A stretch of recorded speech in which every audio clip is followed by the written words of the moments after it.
Kasi pinag-aralan namin yan sa seminary. Bagaman hindi sinabi yung kanilang pero ang mga anghel talaga, masculine yung mga yan. Okay? Merong anghel na may pakpak, ang tawag sa kanila cherubim. Meron namang anghel na walang pakpak. Okay? So sabi rito mga kapatid, nung pinadala ng Panginoon, asan? Tara. Nung pinadala ng Panginoon yung dalawang anghel dun sa Sodom and Gomorrah, kasi nga nakita ng Panginoon na sobrang grabe. Ate, paset naman. Ako pa magsiset. Hindi ko kumpisa. At bebe, pasuyo please. Sa sobrang dami mga kapatid ng kumbaga kabalbalan sa Sodom and Gomorrah, sabi ni Abraham, ng Panginoon kay Abraham, Abraham, gugunawin ko ang Sodom and Gomorrah. Dapat sir, may ito isa dyan dito ka. Sawayin mo sila. Paghiwalay mo, dun sa kay Daniel yung isa. Sa unahan ni Daniel, dyan ka sa gilid niya.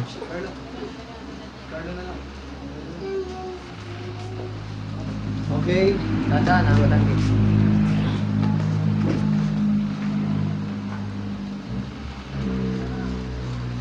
Ayan. Masabi ng Panginoon kay Abraham, Abraham, napakasama ng Sodom and Gomorrah. Masabi ng Panginoon, gugunawin ko ang Sodom and Gomorrah sa pamagitan ng apoy. Ngayon si Abraham nakipagkasundo sa Diyos. Sabi niya, Panginoon, kung merong 50 na mga may takot sa doon, mga mananampalataya, gugunawin mo pa ba ang Sodom and Gomorrah?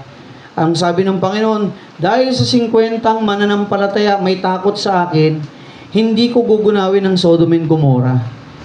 Ang masaklap, ang mananampalataya lang doon, si Lot, yung asawa niya, yung dalawa niyang anak na babae, 4 lang sila. Okay. So, hindi pumpa sa 50, di ba? Nakipag-usap si Abraham. Panginoon, paano kung merong halimbawang 40 o 45? 45 na mga mananampalataya. Gugunawin pa bang Sodom and Gomorrah? Sabi ng Panginoon, dahil sa 40, hindi ko gugunawin ang Sodom and Gomorrah. Wala namang 40. Bumaba. 50, 45, 40. Wala naman talaga. Sumunod, sabi ni Abraham, Panginoon, paano kung may 30 na mananampalataya sa Sodom and Gomorrah? Gugunawin mo pa ba ang Sodom and Gomorrah? Sabi ng Panginoon, sa pamagitan ng 30 na mananampalataya, kung meron man po, hindi ko gugunawin ang Sodom and Gomorrah. Pero meron bang 30? Wala. 4 lang. Lot, asawa niya, materyoso pa yung asawa niya at yung dalawa niyang anak na babae. So mula sa 30, nakipagtawaran uli si Abraham. Sabi ni Abraham, Panginoon, paano kung may 20 na mananampalataya sa Sodom and Gomorrah? Gugunawin mo pa ba? Sabi ng Panginoon, dahil sa 20 hindi ko gugunawin. Wala namang 20. Huling-huling tawad ni Abraham, Panginoon, paano kung may 10? Talaga nakikipag-bargain sa Diyos Kasi alam niya, nandun yung kanyang pamangkin si Lot, yung pamilya ni Lot. Ayaw niya ring masunog doon sa Sodom and Gomorrah at mamatay sila. O sabi ng Panginoon, kung may 10, hindi ko gugunawin ang Sodom and Gomorrah. Hanggang doon na lang yung tawad ni Abraham. Heto na ngayon mga kapatid, pinaulanan na ng apoy yung Sodom and bago pa paulanan, pinababa na ng Panginoon yung dalawang anghel. Actually, pumunta na rin yung dalawang anghel. Okay. Ano nangyari? Pagdating doon, yung dalawang anghel pumasok at dumating doon sa, kasi may gate yun yung syudad na Sodom and Gomorrah, may gate siya. Nagbantay doon si Lot. Inaantay niya yung dalawang anghel na sinugo ng Panginoon. Kasi alam ni Lot, yung tao doon sobra kasamaan. Pati bata, mamaya malalaman nyo di dumating yung dalawang anghel, sinalubong ni Lot. Doon na kayo sa amin tumuloy. Sabi niya, maghugas kayo ng paa, hugasan ko kayo ng paa, pakainin ko kayo, pameriendahin ko kayo. Talagang pinilit niya yung dalawang anghel na pumunta sa bahay nila. Bakit? Sobrang sama ng mga tao. Nung nakapasok na sa pintuan ng tahanan nila at yung dalawang anghel, alam mo, ayan yung mga taong bayan. Babae, lalaki, simula sa bata hanggang matanda. Makinig. Alam niyo bakit sinugod yung tahanan nila? Inuugaan nila yung mga pintuan nila. At palabasin mo yung bisita mo. Kinakalampag nila yung pintuan. Maya-maya lumabas sila. Bakit ba? Bakit nyo ba ganito o ganyan? Gusto namin yung dalawang bisita. Alam mo, anong gusto? Gusto nilang rapin yung dalawang anghel. Isipin mo yan, lalaki, babae. Mula bata hanggang matanda, gusto nilang pagsamantalahan yung anghel na dalawa na bisita ni Lot. Alam mo, sabi ni Lot, huwag nyo nang gambalahin yung dalawa kong bisita. Mali nga lang si Lot ito. Nilabas yun yung dalawang anak na babae. May mga asawa na rin yun. Heto yung aking anak na dalawang babae. Bahala na kayo dyan. Yun lang, mali ni Lot. Nakita ko bilang ama. Anak mo ba, gaganunin mo? Hindi, di ba? So mga kapatid, hindi naman natuloy yun. Ang ginawa, pinapasok uling dalawang babae. Pagkatapos ano nangyari? Binulag ng dalawang anghel yung araw yun na araw. Isipin mo may araw. Pero gustong rapin ng mga tao, yung dalawang anghel na pinadala ng Diyos kay doon sa Sodom and Gomorrah. Araw na araw, maliwanag. Ganun kasama Sodom and Gomorrah. Kaya ang ginawa ng dalawang anghel, pinadilim yung buong kapaligiran. At tila bagang binulag yung kanilang mga mata ng mga tao para hindi nila makita yung pintuan papasok kila Lot. Di dumilim na, di ba? Magdamag yun. Magdamag, dumilim, mga kapatid. At umagang-umaga, mga kapatid, sabi ng dalawang anghel kay Lot, Lot, kumaripas kayo ng takbo. Asawa mo pati dalawang mong anak na babae. Meron pa ba kayong kamag-anak dito sa loob ng tahanan kasama nyo? Yung asawa ng dalawa niyang anak, tinawag. Kasi lahat daw ng kasama sa bahay kailangan makalikas eh. Si Lot, asawa niya, yung dalawang anak na babae, plus yung dalawang lalaki na asawa ng dalawa niyang anak. So, bali ilan yun? 6. Tama? 6. Aba, yung tinawag yung dalawang anak na lalaki, yung manugang ni Lot, pinagtawanan si Lot, inasar-asar pa siya. Imbis na sumunod sa sinasabi ng anghel, pinagtawanan pa si Lot ng kanyang dalawang manugang. So, mga hindi mananampalataya yung mga yon. Okay. Sabi ng dalawang anghel, tumakbo na kayo, ayaw pa rin. Ang ginawa ng dalawang anghel, yung isang anghel, hinawakan yung kamay yung dito, marahil, or dito, no? Ni Lot, tsaka yung asawa niya. At yung isang anghel, hinawakan yung dalawa niyang anak. At kumaripas sila ng takbo. Sabi ng anghel, sa pagtakbo natin, huwag kayong lilingon. Kasi pag lumingon kayo, magigi kayong batong asin. Karipas ang takbo, karipas. Maya-maya mga kapatid, hindi natiis ni Mrs. Lot yung kanyang iniwang lugar. Kasi ang Sodom and Gomorrah, syudad, mayamang bansa. Mayamang syudad. Yun nga lang, mayaman, pero mayaman din sa kasalanan. Nakuha. Doon, kumbaga, talamak ang bakla, tibo at iba pa. Mga kapatid, mga rapists, ang dami rin doon. Abay mga kapatid, naging batong asin yung asawa ni Mrs. Lot. So mga kapatid, ganun kadumi. Actually, wala namang bago sa mundo eh. Yung kamalian ng tao noon at ngayon, mga kapatid, sa totoo lang, walang pagbabago eh. Pasama nga ng pasama pa ang tao eh. Totoo yun. There is nothing new under the sun, sabi ng Bible. Okay, sabi ng Biblia, sa Revelation, no, sa mga duwag, at sa mga hindi mananampalataya, at sa mga gumagawa ng kasuklam-suklam, at sa mga mamatay tao, at sa mga mapakiapid, at sa mga manggagaway. Pag sinabi nating manggagaway, ano yun? Mga sorcerer, mga, pasensya na, mga albularyo. Ayan, mga mangkukulam, kasama yan. At sa mga mapagsamba sa Diyos-Diyosan, at sa lahat ng mga sinungaling, ang kanilang bahagi ay saan? Sa dagat-dagatang nagniningas na apoy at asupre na siyang ikalawang kamatayan. Mga kapatid, may langit sa mga Kristiyanong tunay. Amen?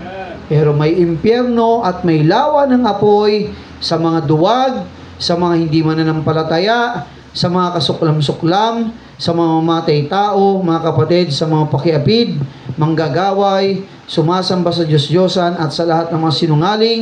Sabi diyan, meron silang lugar na kahihinatnan din. So mga kapatid, kung Kristyano tayong tunay, Mawala dapat sa atin yung pagiging duwag. Amen? Duwag na magtiwala sa Diyos. Yung pagiging duwag na sundin mo ang Panginoon, ayaw ng Diyos ng duwag eh. Di ba si Pedro, naalala nyo? Nung si Kristo, mga kapatid, naglakad sa dagat, hating gabi, sa bagay siguro, kahit ako baka matakot din ako nun. Hating gabi, naglakad sa dagat si Jesus. Tapos nakita mo ang lakas-lakas ng ng dagat, tapos nakita mo yung tao naglalakad dyan. Bilang tao, siguro magugulat kayo, di ba? Baka siguro ang ilaw lang nila noon, hindi pa nun uso yung flashlight eh. Maramang ang ilaw nila noon yung sulok pa lang. Eh sino ba namang hindi matatakot? Eh pampihira siyempre, bilang Kristyano at adult na, mga kapatid, ayan na si Kristo. Ano sabi ni Jesus? Actually, hindi siya natakot kay Jesus eh. Natakot siya rin sa lakas ng ng dagat, waves, alon. O sabi ni Pedro, sabi ni Jesus, Pedro, ako to, huwag kayong matakot. Ako ito. Sabi ni Pedro at ng kanyang mga kasamang mga disipulo, oo nga, ang Mesiyas yun, si Kristo nga yun, siguro, yung teacher nga, si Jesus. Okay, sabi ni Jesus, Pedro, sabi niya, Panginoon, kung tunay ka nga yan, pwede bang palapitin mo ko sa iyo? O sige, halika, lumapit ka. So si Pedro, nasa bangka, eto yung alon, malakas, tumapak siya sa dagat, nakapaglakad naman siya, actually sa ibabaw. Kaso mga kapatid, dinaig siya ng kaduwagan. Diyan nga siyempre malakas ang hangin, di ba? Kita mo yung dagat, grabe no, medyo madilim pa, pero kita naman nila si Kristo. Hindi sila natakot actually kay Kristo. Natakot sila, si Pedro, sa lakas ng alon ng dagat at lakas ng hangin. Maya-maya nangyari mga kapatid? Lumubog si Pedro unti-unti at sumigaw siya, Panginoon, tulungan mo ako, malulunod ako. Tsaka siya kinuha ng ating Panginoong Hesus. Mga kapatid, sa atin po bilang Kristyano, kung susunod ka kay Kristo, hindi ka dapat duwag. Amen? Kapag naduwag ka, dun ka lalong kakabahan, dun ka lalong matatakot, dun ka aatras. Meron pang halimbawa, yung 10 spies nung panahon ni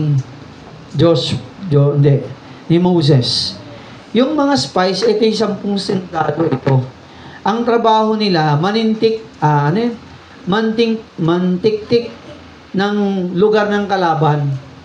May pinadala siyang 10 mga sundalo, spies, para tingnan yung lugar, yung mga kalaban nila, pag-aralan yung lugar ng kalaban. Abay, pinadala niya 10. Alam niyo mga kapatid, sa 10, lahat naman sila bumalik. Kaso yung 8, takot na takot. Naku, ang lalaki ng tao ron, mga higante, kasi nandun si Goliath eh. Mga angkani Anakites, mga kasama nun si Goliath. Mga 10 feet ang height. Matatangkad na tao, mga bruskong katawan. 10 feet ang height. Abay, sabing gano'n ng mga sundalong, yung 8. Naku, para lang tayo mga tipaklong doon. Pipiratin lang tayo ng mga taga doon, ang tatangkad nila. Yun ang nakita ng mga duwag. Pero itong nakita ng dalawang malakas ang loob, ni Joshua at ni Caleb. Ang nakita nila, ito una, abay, sabi ni Joshua at ni Caleb, Moses, ang lalaki ng ubas doon. Hindi lang ganito kalalaki. Ang lalaki talaga ng ubas. Siguro sa isang piraso pa lang ng ubas, busog ka na eh.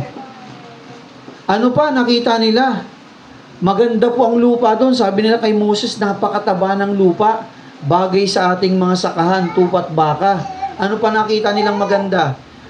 Doon po, bukod sa sakahan, maraming hayop. Sabi ron maraming pulot at tawag dito, yung gatas.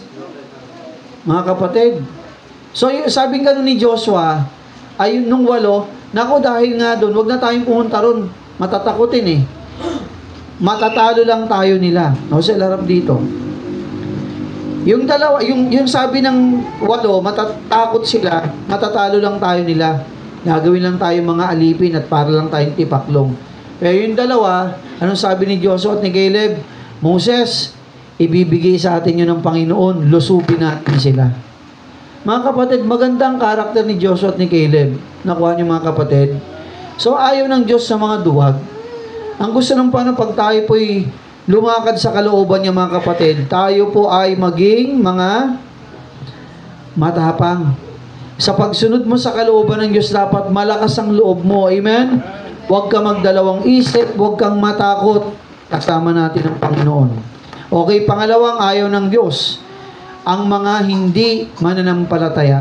Yung bang ayaw maniwala sa Diyos, ayaw magtiwala sa Diyos. Ayaw nun ng Panginoon. Ano pa? Ayaw din ng Panginoon yung mga gumagawa ng kasuklam-suklam. Dito mga kapatid, ano bang klase ng kamatayan yan mga kapatid? Ang sabi ng ating Panginoon, ayaw ng Diyos sa mga kasuklam-suklam, mga gumagawa ng katampalasan. No? Ano pa? At sa mga mamatay tao, o speaking sa mamatay tao, hindi lang yung may kutsilyo ka, sinaksak mo siya, pinatay mo siya, hindi lang binarin mo siya. Sabi ng Bible, ang mag-isip ka ng masama laban sa iyong kapwa, na para bang sinabi mo sa isipan mo, papatayin ko siya. O kaya, para bang mamatay na sana siya. Anong sabi ng Bible? Pinatay mo na rin siya. Ang tawag sa iyo, mamatay tao. Ano pa sabi diyan? Mga kapatid, pakikiapid. O sabihin natin, hindi ka nakipagrelasyon sa kapwa mo may asawa o dalaga, binata, bagaman may asawa ka. O sabihin natin, ikaw ay binata, may karelasyon ka, nagli-live-in kayo. Makinig ang live-in, mali yan. Ang tawag dyan sa Bible, fornication. Sa wikang Tagalog, pakikiapid sa mga single. Parehas lang yan sa may asawa na pumapatol sa iba. Sa mga single, hindi pa kasal, may nangyayaring sexual na para lang sa mag-asawa. Ang tawag doon, pakikiapid parehas. O makinig. Yung halimbawa, babae nakakita ka. Sabihin natin wala kang karelasyon, pero nung nakita mo yung babae, nag-isip ka ng masama, ng malaswa. Anong sabi ron? Ikaw ay kiapid na rin. Nakuha niyo mga kapatid? Mga manggagaway, mga sorceries, pangtatawas, pangkukulam, kung kayo kumukonsulta dyan, mali po yun. Hindi dapat tayo kumonsulta sa mga mangkukulam, manggagaway, albularyo. Lulukuhin ka pa niyan eh. Papatak ng kandila. Natural yung kandila, pag lumubog sa tubig, magkakaroon ng form yan. Ay, eto si ganito, ganyan. May babae. Wala naman siyang x-ray sa mata. May lalaki. May maliit na sa bahay nyo. Abay, inunahan pang Biblia. Sabi ng Bible, huwag kayong sumangguni dyan. Alam niyo ba nagalit nagalit ang Diyos kay King Saul, bakit siya tinanggal sa pagiging hari? Kumonsulta siya sa manggagaway sa albularyo. Alam mo ginawa ni King Saul? Sabi niya, tawagin mo yung patay. Kakausapin ko. Abay, pinatawag niya yung patay dun sa albularyo. Nagalit ang Diyos sa kanya. Tinanggal siya sa pagiging hari at trono. Mga kapatid ng bansang Judea o ng Israel. So mga kapatid, ayaw ng Panginoon na kumonsulta tayo sa mga yan. Kanino tayo dapat lumapit? Sa Diyos lang. Amen? Na nakakaalam ng lahat. Ano pa? Ayaw din ng Diyos na sumasamba tayo sa mga Diyos-Diyosan. Pag sinabi nating Diyos-Diyosan, anumang bagay na pinapalit mo sa Diyos. Bagay, tao, lugar, panahon, pangyayari, na masyado ka nang nakling doon. Nakakapit ka na roon at para bang mas minahal mo na kumpara ang Diyos. Halimbawa, sa panahon natin ngayon, pasensya na. Wala ka ng time sa Diyos, pero sa cellphone, sa gadget, marami kang time. Diyos-Diyosan mo yan. Ang cellphone, ang gadget, magandang alipin. Nakuha nyo? Mabuting alipin yan, pero dapat huwag kang magpapaalipin dyan. Gamitin mo, okay lang. Para sa mabuti, pero yung magiging alipin ka niyan, maghapon naka-cellphone ka na. Imbis na mag-cellphone ka, yung Bible hindi mo nababasa, tapos cellphone maghapon ka, nakakahiya sa Panginoon. Ano pa? Tao. Masyado ka nang nakling sa tao. Ang Diyos para bang nakalimutan mo na. Diyos-Diyosan. Ano pa? Bagay. Makinig ha, sabi ng Bible, ang Diyos ay Espiritu. Nakita ba natin ang Diyos sa mukhaan? Hindi pa. Doon na lang pag nandun na tayo sa langit. Pero mga kapatid, sabi ng Bible, siya ay Espiritu. Dapat siyang sambahin sa Espiritu at katotohanan. O tingnan mo ginawa ng mga ninuno nating pinasok ng mga Kastilang mali. Kumuha ng nara. Kumuha ng nara, ano ba yung mga yakal, mga kahoy na mamahalin. O makinig, pinutol yung sanga na mataba. Nung pinutol, kasing taas ng tao. Anong ginawa? Inukit. Yung mga sculpture, di ba? Inukit. Halimbawa, umukit siya ng mukhang Gardo Versosa. Ang muka. O kay mukhang Kastilang muka. Inukit. Babae. Talaga namang pinaganda. Ano pa? Kininis. Ano pa? Minasilya. Ano pa? Kinulaya, nilagyan ng mata para buhay kuno, di ba? Nilagyan ng damit, pininturahan. Eto sisa, kumuha ka ng lupa, ng kahoy, inukitan, ginawang babae o lalaki. Tama? Pagkatapos pinturahan, binarnisan, pinaganda, nilagyan ng damit pang babae. Para bang ang dating babaeng si Mary, Mama Mary kuno. Kahoy lang yun eh. Tapos luluhod ka rin sa ito. Ginawa ko ito. Patulungan ko sa kanila ito. Nung pagkakagawa ko, nilukurang ko, ano ako? Tanga, hindi. Pasensya na. Sino ang tanga? Ginawa ko, tapos luluhod ako sa kanya.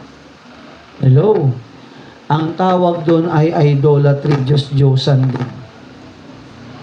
Kaya alam niyo, mga inchik, mayayaman. Sapagkat sila ang may malaking pagawaan ng mga ribultong yan sa Paete, Laguna. O si Jesus Santo Niño, pinturahan nyo. O si Maria, bihisan nyo. O si ganito, si Jose, ang bihirang yan.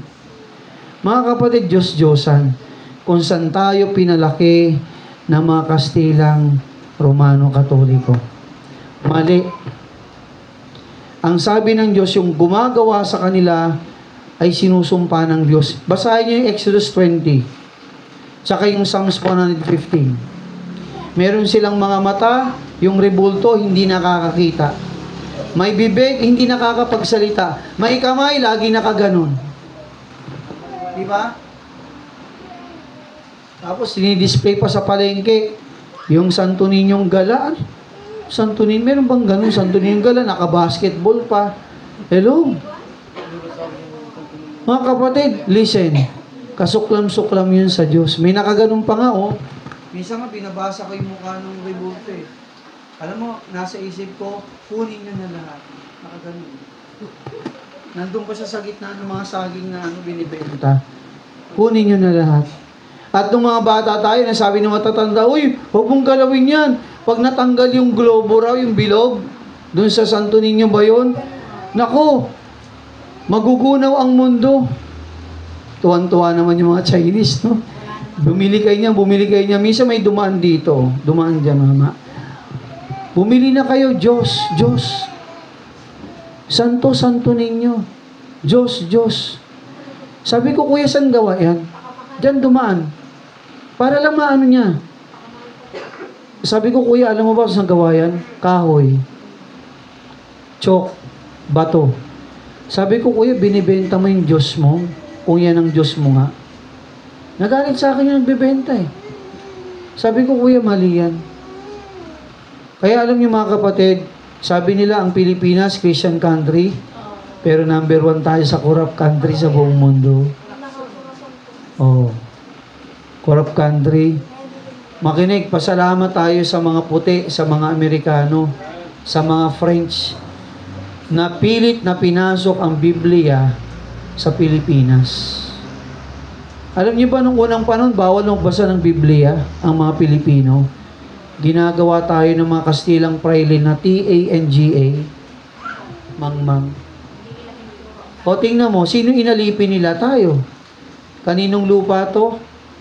Sa atin, pero kanina nakapangalan? Sa mga Kastila. O nung sila pumunta rito, anong dala-dala nila? Tabak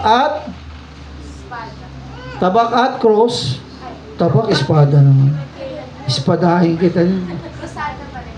Itaking kita niya. Ano sabi sa Pilipinas? Mamili kayo. Papatay namin kayo kasi espada, tabak or cross.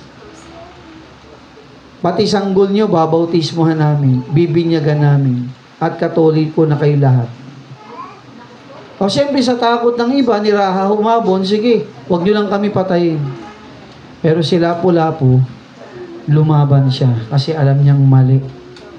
Nakuha niyo mga kapatid, mga gumagawa ng katampalasan sa Diyos, makinig, yun ay kasuklam-suklam.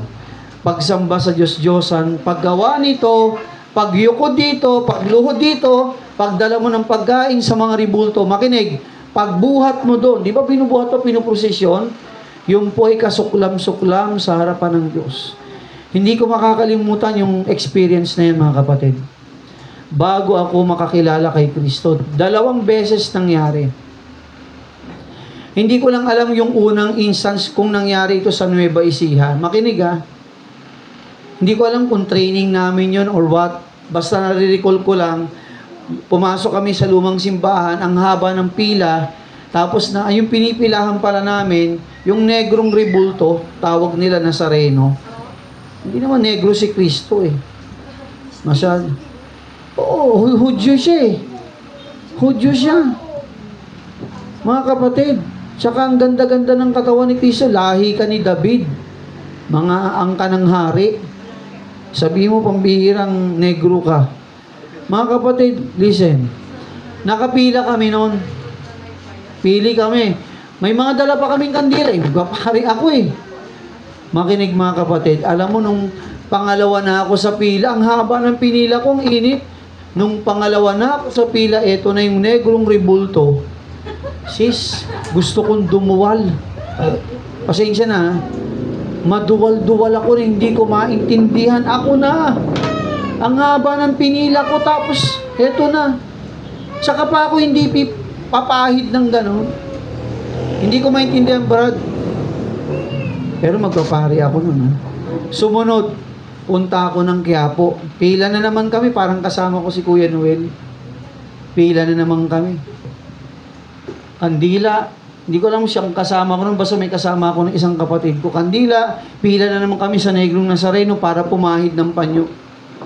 Ay, pambira, pangalawa, naulit yung pangalawang senaryo. Nung pangalawa na ako sa pila para makalapit sa Negrong Rebulto, sis, gano'n na naman ang pakiramdam ko. Bahong-baho ang ilong ko at sukang-suka ako. Sabi ko, anong meron? 2 beses na ito nangyari. Pagkatapos nun, ilang buwan ang nakalipas, nakilala ko ang Diyos ng Biblia, yung tunay na Jesus. Kaya pala, mga kapatid, ayaw ng Diyos sa mga ribulto at Diyos-Diyosan. Nakuha niyo mga kapatid. Kaya nga tayo, may nakikita kayong ribulto rito. Wala. Mga kapatid, nananalangin tayo, umaawi tayo galing sa ating puso. Nakuha niyo mga kapatid. Ano pa? Ayaw din ng Diyos ng mga sinungaling. O di ba kanina na nating umaga, ayaw ng Diyos sa mga gumagawa ng kasinungalingan. Kung tayo minsan, listen mga anak, minsan nagsisinungaling kayo Aminin nyo o hindi. Asa si Bebe? Okay. Minsan nagsisinungaling kayo mga anak Bakit? Nung bata rin ako, sinungaling din ako Minsan nga, kahit malaki na tayo, nagsisinungaling ka pa rin Mga kapatid, listen, mali yun. Hello? Mali yun. Kung alam mong mali, humingi ka ng tawad. Mag-sorry ka. Sa tao, kung kanino ka nagsinungaling, at sa Diyos, kung saan tayo nagkasala. Nakuha niyo mga kapatid, sapagkat ayaw ng Diyos na tayo po ay magsisinungaling. Alam din ng Diyos, kahit sa inyong mga income Mga kapatid, young people, alam ng Diyos yung allowance nyo. Diba? Alam ng Panginoon, tithes and offering, hindi siya magkakamali dyan. Ibalik natin ang tama para sa Kanya. Okay, ano pa? So, ayaw ng Diyos ng mga duwag, hindi mananampalataya, gumagawa ng kasuklam-suklam sa kanya, mamatay tao, mga nakikiapid, ayaw ng Diyos sa mga manggagaway, mangkukulam at iba pa. Ayaw din ng Diyos sa mga sumasamba sa Diyos-Diyosan. Sabi diyan, ayaw din ng Diyos sa mga sinungaling. Sabi diyan, ang kanilang bahagi, isan sila pupunta? Ayun sa dagat-dagatang nagdiningas, na apoy at asupre, na siyang ikalawang kamatayan. Yun, sa gitna ng mundo, kung saan nandun ang outer core, sa ilalim ng taal. Nakuha nyo, ano bang niluluwa ng taal? Mga asupre. Mga putik na nagbabagat umaapoy na mas matindi pa sa init ng kumukulong tubig. Sa kumukulong tubig, ikaw mo yung kamay mo pa rin eh. Subukan mo yung kamay mo, isawsaw mo dun sa niluluwa ng bulkan. Ewan kung may matira dyan. Mga kapatid, siguro buto na lang, malutong pa. Totoo yun. Hindi naman sis, kasi yung kaluluwa natin, ihiwalay yan eh. Walang kamatayan yung kaluluwa, pero ito walang tira dyan, mga kapatid. So, ayaw ng Diyos sa mga gumagawa ng kasalanan. Nakuha po? Ayaw po ng Diyos. Okay, sumunod na talata, ating buksan. Okay, Proverbs 6, 16, 17. Dalawa lamang naman po ito hanggang 18 ata. Okay, sabi diyan, 6 na bagay. Sorry, nawala. Matapusin na natin to, Basahin natin sabay-sabay. Handa na kayo? Proverbs 6:16. O Kawikaan, Kabanata 6, mga talatang 7 hanggang 18. Sabi rito mga kapatid, basahin po natin sabay-sabay. Ready, go. These 6 things doth the Lord hate. Yea, 7 are abomination unto Him. Sa Tagalog. Sige, basahin natin yung Tagalog mamaya. 17 muna. A proud look, a lying tongue, a hands that shed innocent blood. Okay, next, 18. Ready? An heart that deviseth wicked imaginations, feet that be swift in running to mischief. 19. A false witness that speaketh lies, and he that soweth discord among brethren. Okay, sa Tagalog, basahin po natin Tagalog. Handa na ba? Okay, Tagalog. May 6 na ipinagtatanim ng Panginoon. Pag sinabing ipinagtatanim, ayaw na ayaw niya. Galit siya rito. Ano yung 6 na yon at meron pang 7? Sabi diyan, oo, 7 na mga kasuklam-suklam sa kanya. Pag sinabing kasuklam-suklam, galit ang Diyos doon. Tama? Okay, sabi diyan, anong ayaw ng Panginoon? Sabi diyan, a proud look. Nakakita ka na ng taong nakaganon sa'yo? Tiger look, Parang kakainin ka. Nakakita ka ng ganung tao, para bang ang sama ng loob sa'yo, nanlilisik ang mata. Ayaw ng Diyos nun. Sabi diyan, may 6 na bagay pinagtatanim ng Panginoon, 7 ang mga kasuklam-suklam niya. Sa kanya, sabi diyan sa Tagalog, ang palalong mata. Yung para bang ang yabang, ang bagsik ng mata niya. Para mapagmataas, titingnan ka mula ulo hanggang paa. Taas no pa, titingnan talagang, kala mo i-scan ka, Parang ini-x-ray ka, kung makatingin. At nakakalungkot makinig, para kang hinuhubaran ng kanyang mga mata. Kung makatitig siya sa'yo, naka-encounter na kayo ng ganon, mga kapatid, ayaw nun ng Diyos sa mga ganong tingin. Ano pa, pastor? Sabi diyan, ay proud look. Sabi diyan, mga palalong mga mata. Sabi diyan, sinungaling na dila. Mga kapatid, listen, yung people adult ayaw ng Diyos ng mayabang kung tumingin, parang kakainin mo siya. Ayaw ng Diyos eh. Pangalawa, sabi diyan, ano pa, sinungaling na dila. O makinig, ayaw ng Diyos sa mga sinungaling na dila. Nakuha niyo mga kapatid? Ano pa? At mga kamay na nagbububo ng walang salang dugo, yung mamatay tao. Kahit mag-isip ka ng masama laban sa iba mga kapatid, iwaksi natin yun. Sapagkat yun ay ayaw ng Diyos. Yung mag-isip ka ng masama laban sa iba, lalo pa sa mga walang kasalanan. Naalala ko yan, true to life story experience. Isang kapatiran natin sa Dasma. Nagpapagawa sila ng bahay. Sila Ninong Rodel Antang. Hindi ko sure kung si Ninang Marlene o kapitbahay nila nagkwento sa akin, hindi ko na maalala. Pero merong gumagawa sa kanila, kinuha nila, hinard nila, kapitbahay nila, na hindi pala magandang ugali. Gusto silang gawa ng hindi maganda. Para bang gusto silang, basta alam mo na yon, gawa ng talagang pangit. So itong mag-asawang ito, kinuha para kahit paano makatulong. Itong kinuha nila, may ibang binabalak sa kanila. So dahil nga meron siyang binabalak na masama dun sa mag-asawa, kasi sila lang nandun, yung anak mga nag-aaral, abay isang beses, kasi gumawa din ako sa bahay nila doon. Isang beses, itong lalaking to sumugod, may dalang kung ano, matalas. Makinig. Para gawa ng masama yung mag-asawa. Ang nandun ata, yung ninang lang, yung ninang kong babae. Yung lalaki parang lumabas si pastor. Alam mo mga kapatid, papasok sana yung lalaki sa loob ng bahay nila, may dalang kung ano. Bago siya makarating, listen to po ito, hindi ito biro-biro.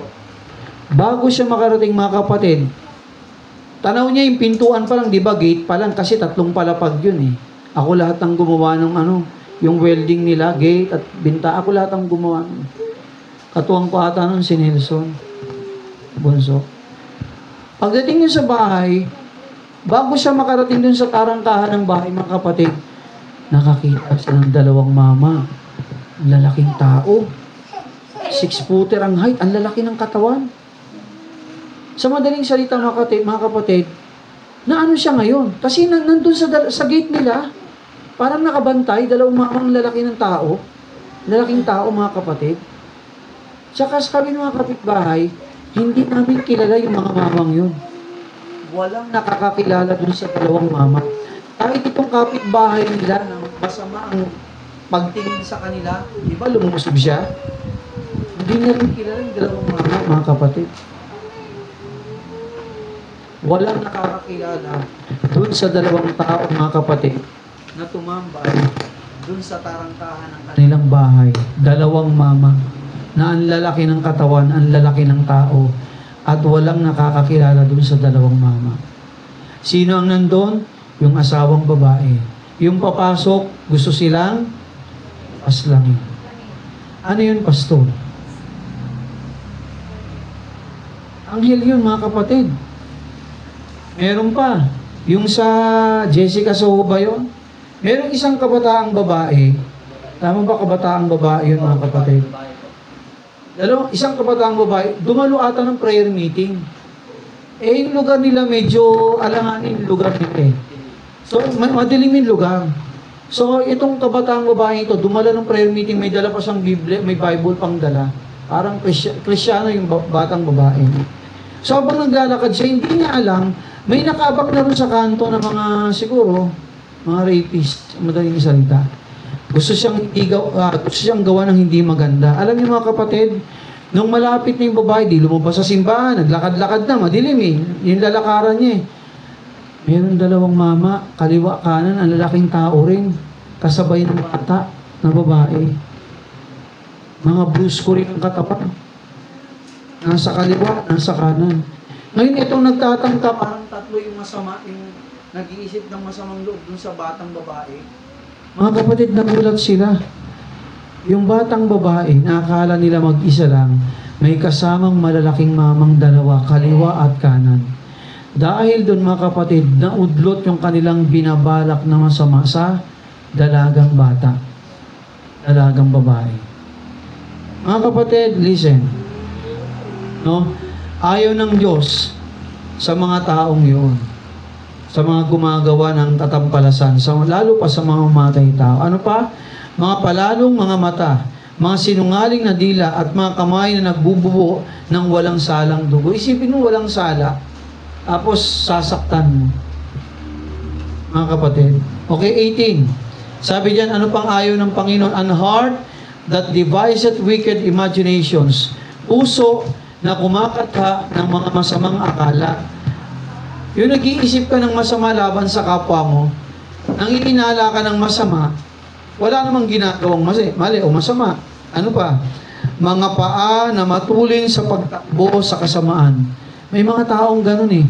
ang bilis gumawa ng kasamaan. Parang sa kanilang paggawa ng masama, minamanik lang nila. Yung mga taong pusakal, hello. Sa kanila parang, wala lang sa kanila, may mga ganong tao. Mga kapatid, ayaw ng Panginoon sa mga ganong tao. Ano pa? A false witness that speaketh lies. Yung bulaang saksi, sinungaling na saksi. Ano ba kinuha kita? Nakita mo yung krimen, Russell. Nakita mo. Nung nandun ka na sa korte, ay hindi ko po nakita. Wala po akong malay dyan, wala po akong alam dyan. Ayaw ng Panginoon sa mga sinungaling na saksi. Cellphone. Ano ba? Dito sa loob ng church, nangyari yan. Nangyari po yan sa loob ng simbahan. Kapatid na natin sa church. Hindi dito. Sa Lighthouse Dasma. Yung mga bangko pa dati, kahoy na mahaba. Tatlo yun eh. Isa, dalawa, tatlo. Sa isang bangko, kaya umupo ang 5 or 6 na tao. Eh yung isang kapatiran nating babae, yung mga gamit niya nasa bag, di ba mga babae, ganun kayo, di ba? So, yung bag niya, nandun ang cellphones, pera at iba pa, meron siyang bisita na inimbitahan. Abay, di preaching, nakikinig, pati siya. Pinaupo niya sa pangalawa eh. Una kami, tapos sila. So, natatakpan yung bisita ng konti. Diba? Kasi sa pangalawa, unahan. Abay na nagpipray na si Pastor Invitation, di nakapikit lahat ang mata. Nakapikit ang lahat ng mata. Alam ng kapatiran natin to, yung gamit niya, cellphone niya, nandun sa bag niya. Katabi niya eh. Tapos yung katabi niyang bisita, katabi rin ng bag niya, nasa gitna yung bag niya. Alam, nung sinabi ni Pastor, Amen, pagkatapos ng preaching at invitation, Amen, pagtingin ng kapatiran natin, wala na yung cellphone niya. Eh, hindi naman pwedeng nasa kaliwang kumuha, tama? Sa likod, pwede, pero kapatiran din eh. Pero nawawala talaga yung cellphone. Alam mo, sa isip-isip ng isa nating kapatid, ang hinala niya, itong katabi, pero syempre dahil bisita, ayaw niyang pag-isipan ng masama. Pero imposible, nawawala ng gano'n na lang eh. So kinausap niya, ate, syempre mangiyak-ngiyak na siya eh. Kumbaga, pinag-ipunan mo yun, tapos mawawa kukunin lang, ng ganun-ganun na lang. Kinausap niya, sabi niya, wala ka pa talaga napansin dito ate na ano. Inaate pa niya, yung bisita ate na ano. Pero wala siyang iba, yung kutob niya ito eh. Yung bisita. Mga kapatid, ang ginawa niya ganito. Todo yung pakikiusap niya, ate, balik mo na, bibigyan na lang kita, baka kailangan mo lang. Todo tanggi. Ang ginawa niya mga kapatid, naka-on yung cellphone. Nanghiram ata siya o meron pa siyang exang phone na dipindot, keypad. Ayun, si Mrs. Di ba after ng service, di nang uwian na, nakalabas na eh. Alam nila bahay? Ayun si Mrs. Ano nangyari pagdating doon? Pinaring tinawagan. Alam niyo kung saan tumunog? Sa loob ng bahay, may natunog na cellphone. Saan nakita? Ate, yung cellphone ko ito oh. Nandito kami sa bahay nyo, may nagre-ring, cellphone ko yon. Alam mo saan nakuha? Tinago sa CR ata. Eh, para hindi mapaya yung tao, sinabi na lang ni kapatid natin, ate, bigyan na lang kita nito. Ibigay mo na sa akin yung cellphone mo. Ayun, naririnig namin. Nasa loob ng bahay mo. Mga kapatid, sinungaling na dila. Bula ang saksi. Listen, ayaw ng Panginoon sa mga ganun. Mabibilis. Matutulin ang paa sa paggawa ng kasamaan. Hello, mga kapatid, ayaw ng Diyos ng ganun. Ano pa? Verse 19, no?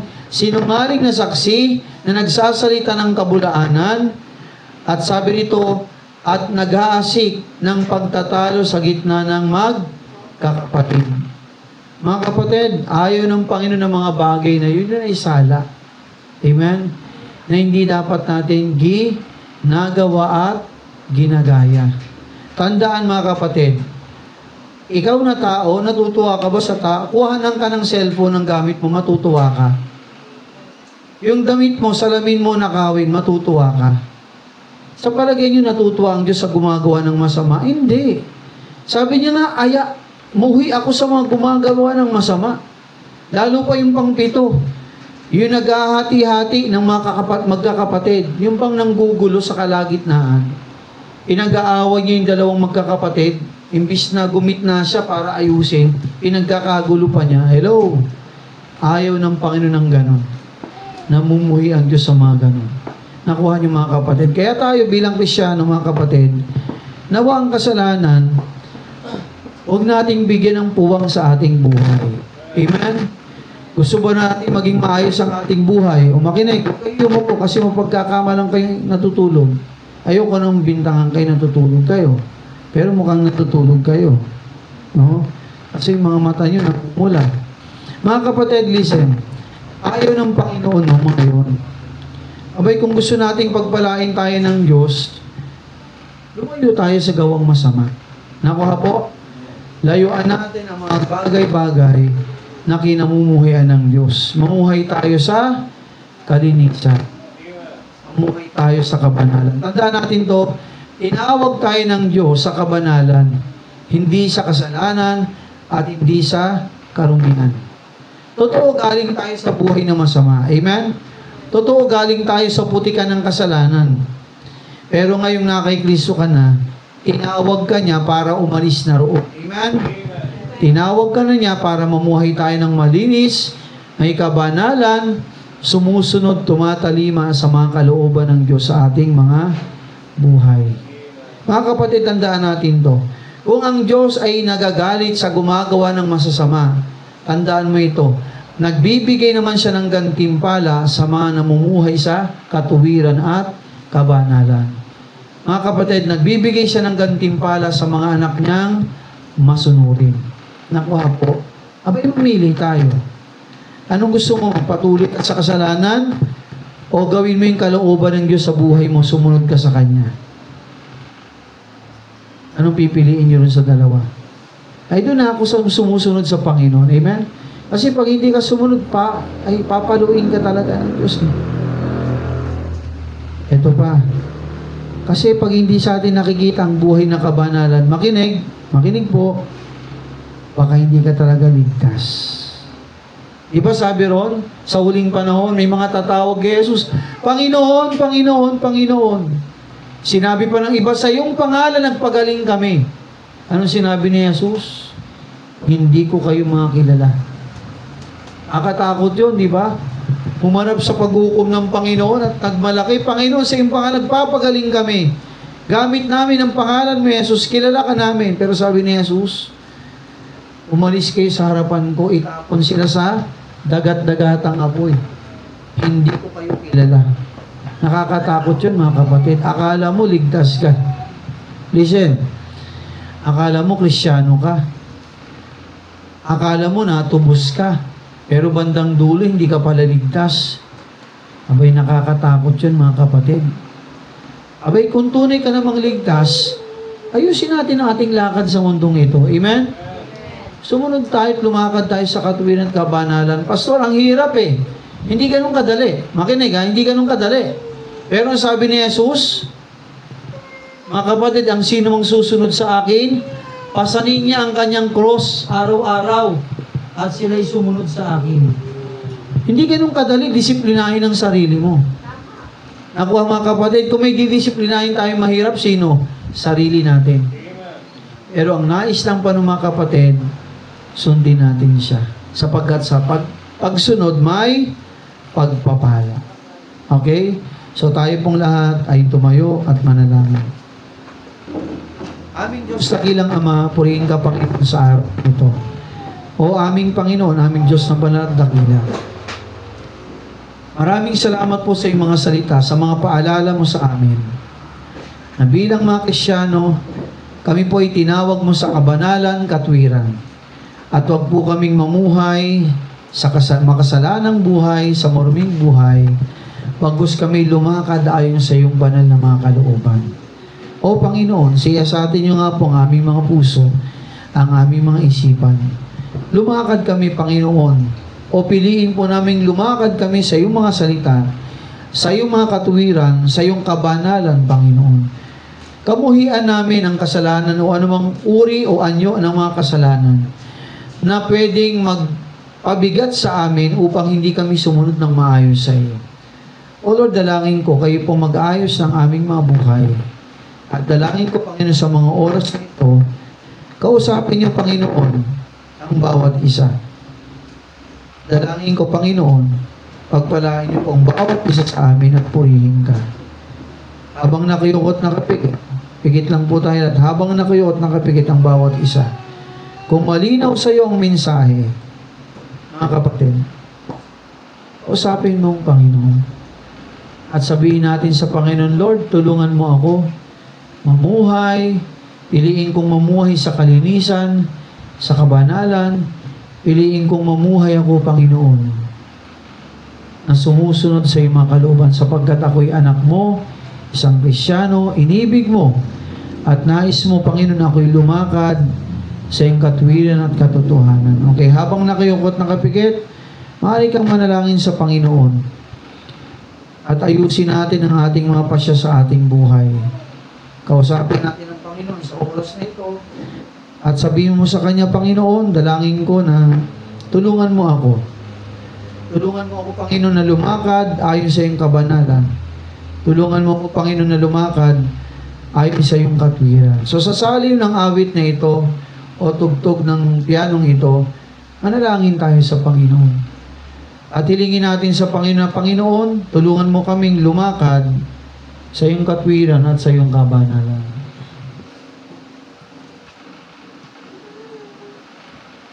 Okay? So bibigyan ko po kayo ng ilang minuto. Kausapin natin ang Panginoon. Tayo po ay manalangin.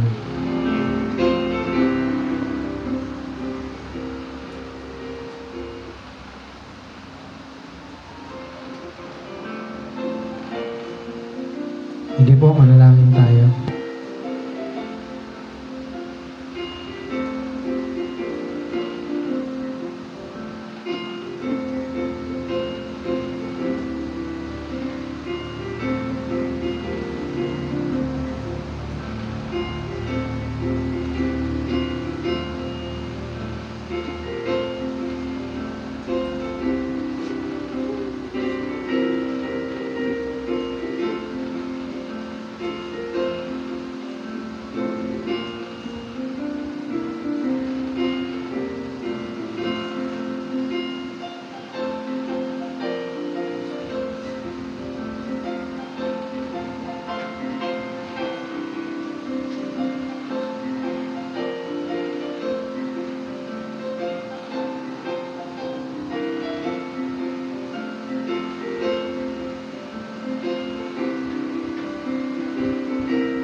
Kaya tayo pong natin.